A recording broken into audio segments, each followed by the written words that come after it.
back to my channel, and for this video, and nabudol na naman po ako ng Shopee. So may dumating na parcel dito sa akin.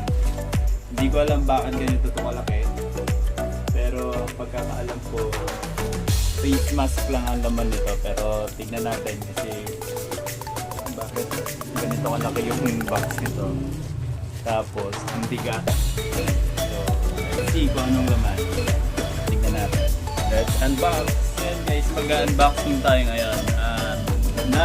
Ano ko naman na to, ano ba tawag na, quarantine ko na to, na-sanitize ko na to nung mula nung dumating, kaya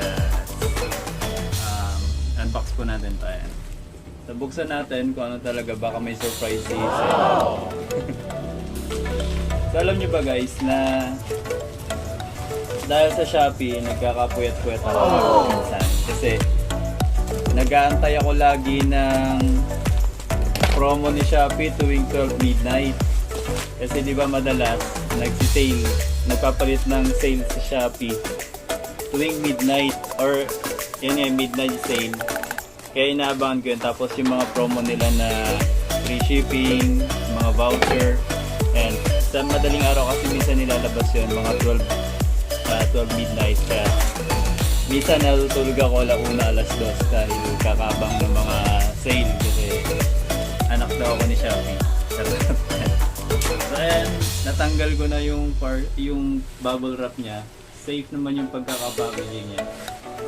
So sa tingin ko kaya ganito kadami kasi parang 35 pieces to na face mask. Ito yung KN94.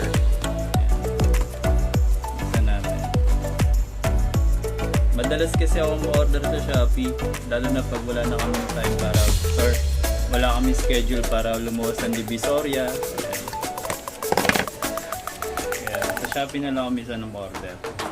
Ayan, so ito na nga. Kaya pala mabigat kasi ang dami. So ito yung laman niya guys. Ayan. Mga KF94 to. Ayan. So, ibibenta ko rin naman yan. So merong pink, merong black, merong gray. Tapos per color to 5 pieces eh. So bibilangin ko kung tama ba yung pinadala ng e-seller kasi minsan kulang eh. So 5 yung pink, ayan. Tapos gray, 5 din, ito kompleto. Tapos 5 din yung black, ayan, tama.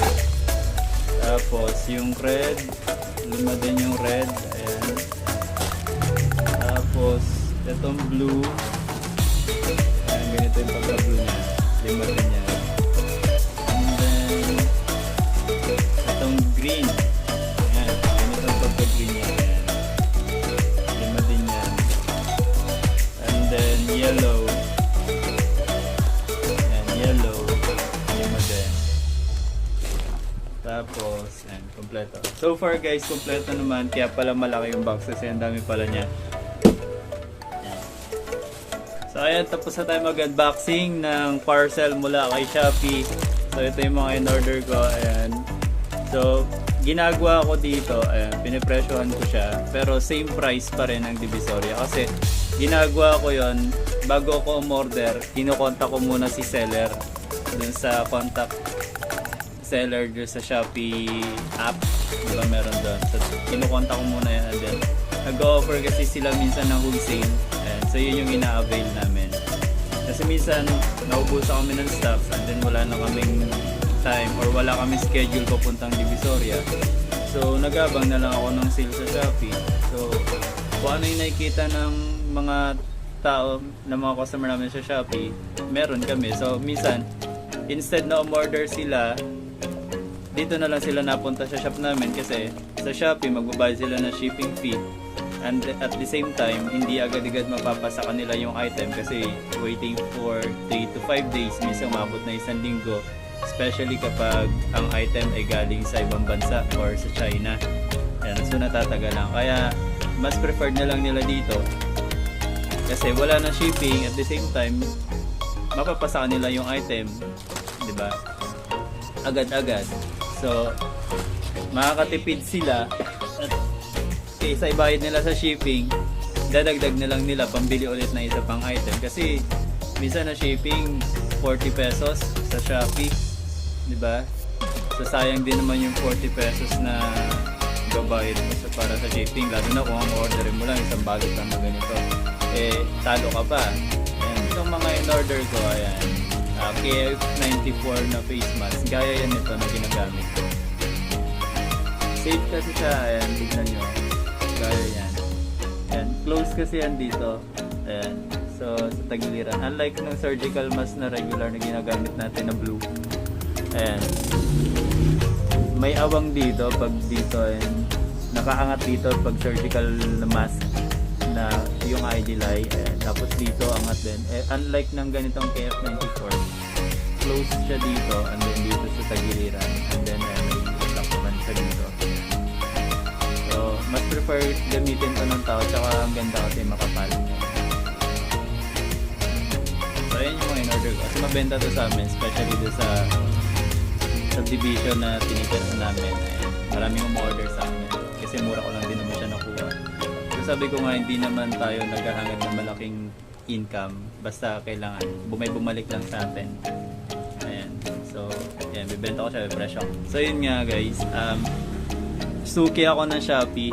Ayan, so halos hindi naman araw-araw or siguro sa isang linggo may nadating dito ng delivery, and then or minsan twice a week. Pero minsan kapag wala naman kami kailangan talagang order, hindi kami na-order. Lalo na especially pag may luwas kami sa araw na yon, so hindi na kami umu-order sa Shopee. So inaantay na lang namin lumuwas kami. Pero most of the time, lalo na kung may mga bagay ba sa mga headset, ayan, pag may gusto akong gano'n, in-order ko na lang sa Shopee. Pero inaantay ko yung may free shipping, kaya nga nagkakapuyat-puyat ako. Kasi nga, gawa ng kakabang ng mga promo ni Shopee tuwing madaling araw. At saka yun nga, yung free shipping, yung voucher. Kaya, ang classification ko sa Shopee, loyalty. Kasi meron na si Shopee yung loyalty. So, nasa platinum ako, gawa ng ang dami kong umorder sa isang taon. So, yun guys, maiksi lang naman tong vlog na to dahil nag-unboxing lang naman tayo. So, I hope nag-enjoy kayo sa panonood ng vlog ko, and kung bago ka lang sa channel ko, please don't forget to like, share, and subscribe, and hit the notification bell for more updates para lagi kayong updated sa aking mga videos. Thank you so much and see you sa next vlog. Bye bye!